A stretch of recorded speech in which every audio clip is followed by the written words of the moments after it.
Live from Los Angeles. Welcome back to Good Morning, LaLa. We're talking about the overwhelm, the stress, the hustle. And Elaine Swann is here to help us with our etiquette. How do we stay graceful in the middle of wedding season? Everyone hustling online. Tell us, how do we keep our voice? The best way to stay graceful during the wedding season is to plan. That's so important to plan, because a lot of times, people, you get invited to a wedding or you get invited to be in a wedding and you just kind of start going with the flow. But instead, it's important for you to plan and think about what's going to happen next and take your steps very, very lightly instead of getting so caught up in the moment. Now, Elaine, I'm very curious, though, is there a way to politely decline? Because people are spending tens of thousands of dollars a year on weddings. And sometimes I just don't have it in my budget to be a guest. Yes, exactly. Yes, the polite way to decline is to mark that little checkbox that says, no, I will not be coming. I love you. They're giving you a way out. Use it. Yeah, they're giving you a way out. Use it. Yeah, politely decline. And see, a lot of times... Wait. We know that if you just send it in that decline, they're going to be chatting. They're going to be not going to be your friend. They're not your friend no, anymore. they're not. And that's the thing, that we put too much stress on ourselves to please other people. And so when someone asks you, will you attend, yes or no, when you say no, just own your no. That's the problem I think people have, is they take on other people's burden. But don't do that. So if I say no, that I'm not going to go, whether it's a destination or right down the street, do I still have to send a gift? It's a good idea to still send a gift. But here's the thing, okay? I tell you, studies have said that most people, 84% of people in general, would much rather receive money than actually a gift off the registry. Well, duh. So what you do, because it's the one gift that everyone is going to definitely use. Because if you ever open the presents, you're like, oh, thanks. Yeah, you do that kind of fake smile and you look for the gift card, the gift receipt. Yeah, so instead send money. So what you can do is just use a payment processing app like Zelle and send them the money directly, because they're going to absolutely use that one gift. And it's great because it's super easy. Their contact information is already in your phone. It's an app that's already part of your banking apps. You just send that off and people will definitely use that one gift. Now, I'm very curious, though, if I do want to actually send a gift, it does have to be something that's on their registry. How do I navigate that?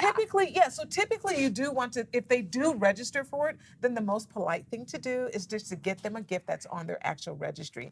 Unless you know of something really, really special that they would super duper enjoy. We've all been that person, though, that scrolls through the registry and be like, I do not want to buy the salt and pepper shaker. Like, those sheets are boring. But they say want. one man's trash is another man's treasure. So that sheet that they want, or the salt and pepper, or that blender they want, get it for them. Go ahead and get it off the registry.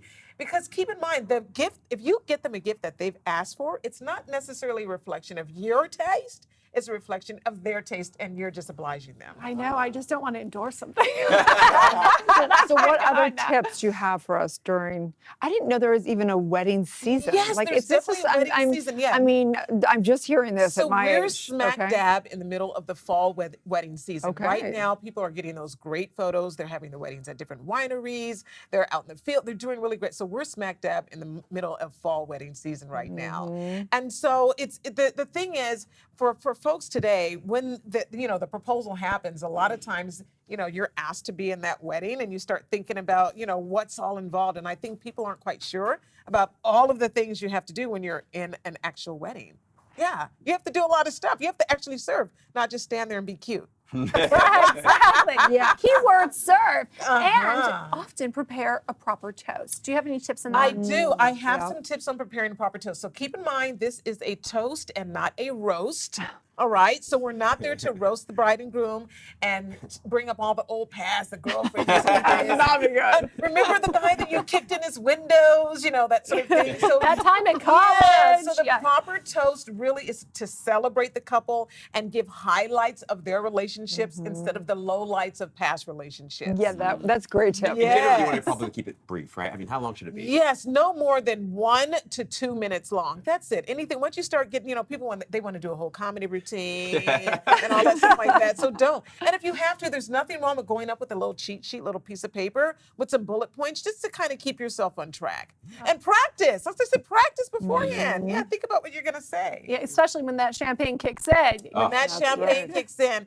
And then, think about the photos that are going to appear later on. So when you drink too much, you don't want to be drunk girl at so-and-so's wedding. That's not good. Or drunk guy at the wedding. Yeah, so don't do that. a little too much. Don't do Thank you that. so much, Elaine, for these great tips. Please tell everyone where they can find and follow you. And Sure, yeah. You can find me on my website at elaineswann.com, and that's Swan with 2 N's. Kind of like Lynn Swan, but not related. Yes. Good company to keep right there. Fantastic. Thank you so absolutely. much. Thank you. Stay tuned. We'll be back more on Good Morning La La Land.